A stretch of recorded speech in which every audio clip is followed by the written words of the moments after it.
సాధు సుందర్ సింగ్ అనేటువంటి దేవుని సేవకుడు ఆ నిత్యము టిబెట్ అనే ప్రాంతాల్లో, హిమాలయ ప్రాంతాలని పరిచయం చేస్తున్నప్పుడు ప్రతిరోజు ఒక వంతెన దాటేవాడట.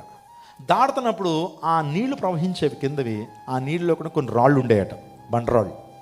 ఆయన ప్రతి సందర్భంలో అనుకునేవాడట, కొన్ని సంవత్సరాలకు, కొన్ని తరాలుగా ఈ నీళ్లు ఆ రాళ్ల మీద నుంచి వెళ్తున్నాయి, ఆ రాళ్ళలో ఎంత నీళ్ళు ఉంటాయో అని చెప్పి కిందకి వెళ్ళి ఒకసారి 2-3 రాళ్ళు తెచ్చుకుని బద్దలు కూడా చూశాడట. ఎన్ని నీళ్ళు ఉన్నాయి? చొక్క నీళ్ళు లేవు.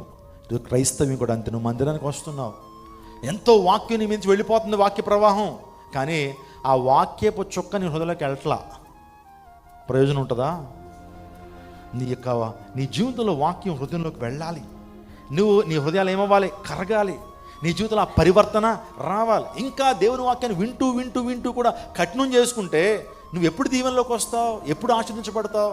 దేవుని వాక్యము మనలోకి వెళ్తున్నప్పుడు మన హృదయాలు ఏమవుతాయి? కరుగుతాయి. స్తోత్రం చెప్పండి.